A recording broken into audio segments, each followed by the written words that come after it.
Exceptionnellement 7 mai.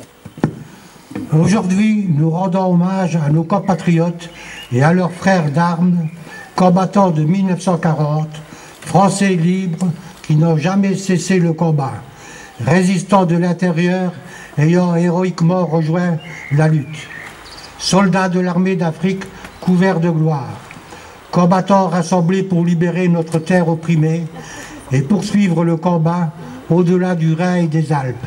À tous, nous exprimons notre gratitude et notre admiration. À la suite du général de Gaulle, ils ont relevé notre honneur et permis à la France d'être à la table des vainqueurs. Fontoy a été libéré le 10 septembre 1944. Ce fut une journée intense de joie qui se prolongea durant plusieurs semaines. Mais la guerre n'était pas terminée pour autant. Il fallut encore de nombreux mois pour que l'Allemagne capitule enfin le 8 mai 1945. Aujourd'hui, c'est le 77e anniversaire qui commémore les derniers événements de la Deuxième Guerre mondiale et en particulier la libération des camps, le retour des déportés et cette capitulation du 8 mai, sans oublier la signature à l'automne de la fin des combats dans le Pacifique qui mettra un terme à ce conflit. Pour le souvenir français, qui a caution de conserver la mémoire de celles et ceux qui sont morts pour la France au cours de son histoire, le principal objectif reste d'assurer la transmission aux jeunes générations. C'est pourquoi, au nom du souvenir français et à l'issue du discours du maire, les élus du CMJ vont déposer une gerbe à la mémoire de toutes les victimes mortes pendant ces conflits.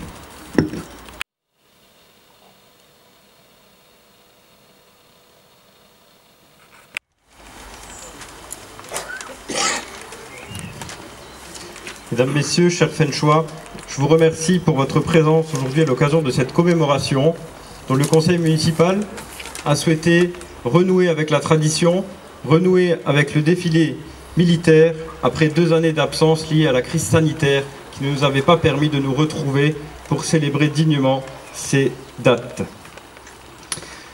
La guerre a eu lieu, si tragique et terrifiante. Rien ne fut plus comme avant. Rassemblés et fraternels, nous ne l'oublions pas. La guerre a eu lieu, si proche et dramatique. Le visage de l'Europe en est changé. Rassemblés et fraternels, nous le savons. En ce 8 mai 2022, dans chaque ville et village de France, sur nos places, squares et jardins municipaux, devant nos monuments aux morts et mémoriaux, nous commémorons le 77e anniversaire de la fin de la Seconde Guerre mondiale en Europe avec une singularité toute particulière en écoutant les douloureux échos du temps. Le 8 mai 1945, notre continent voyait s'achever 5 années de tempêtes, de douleurs et de terreur. Ivresse de la victoire, mais détresse face à l'immense sacrifice consenti.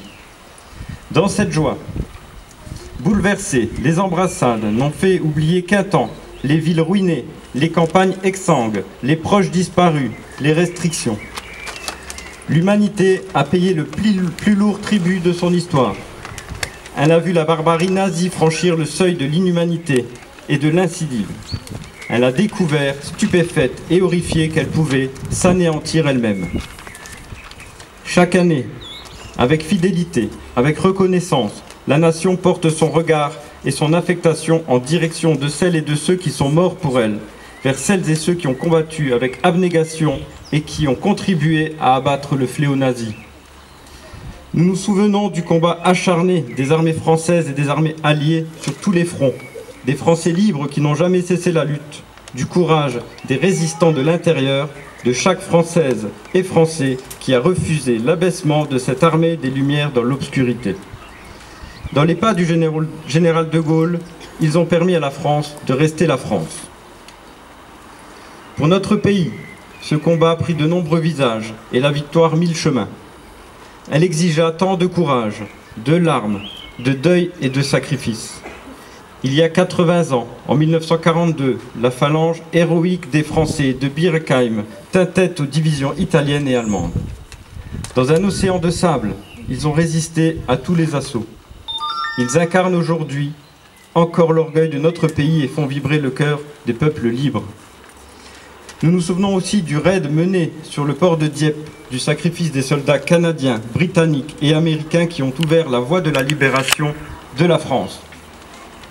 Nous entendons encore les cris et les pleurs des raflés du terrible mois de juillet 1942, ceux des victimes, femmes, hommes et enfants, de l'ignominie et de la folie criminelle. Nous, qui savons la fragilité de la paix, le passé nous instruit, les morts nous instruisent. La mémoire est un héritage, autant qu'elle est une leçon.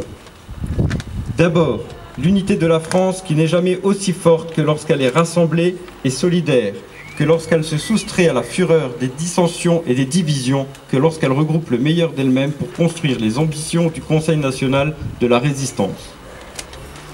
Ensuite, le chemin de l'Europe qui fut le seul pour la réconciliation des nations européennes, qui a été façonné par les rêves de plusieurs générations successives, qui demeure celui de l'espérance dans le progrès collectif, celui du refus du nationalisme, celui d'une fraternité vivace.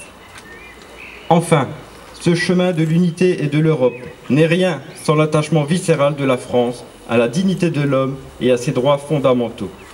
Ce combat, nous le poursuivons ensemble, inlassablement. En français, en européen, en femmes et hommes libres.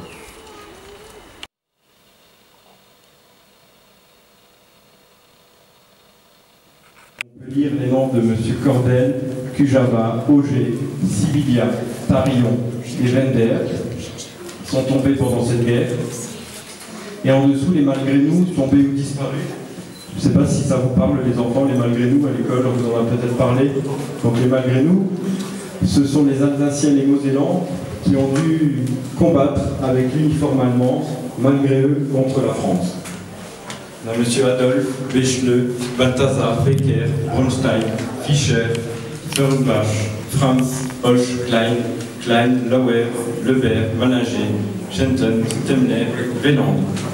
Donc, en leur mémoire, je vais passer la parole à Tess Maurice qui va leur lire un poème.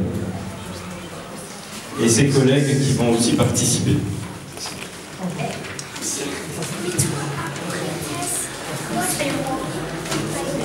Liberté, Paul Éluard.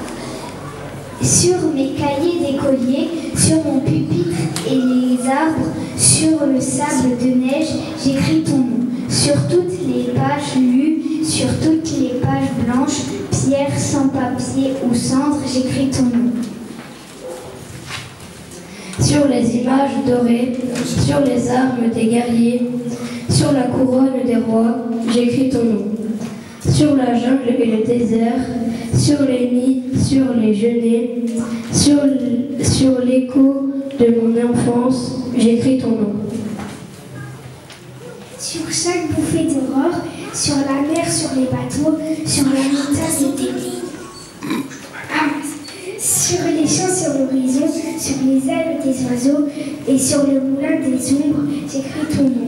Sur chaque bouffée d'aurore, sur la mer, sur les bateaux, sur la montagne et des montes, j'écris ton nom. Sur mes refuges détruits, sur mes phares écroulés, sur les murs de mon ennui, j'écris ton nom. Sur l'absence sans désir, sur la solitude nue, sur les marches de la mort, j'écris ton nom. Sur la santé revenue, sur le risque disparu, sur l'espoir sans souvenir, j'écris ton nom. Et par le pouvoir d'amour, je recommence ma vie. Je suis né pour te connaître, pour te nommer. Liberté. La liberté, poème de Paul Éluard, Citès, Pierre, Sacha, Mélie et Marceau.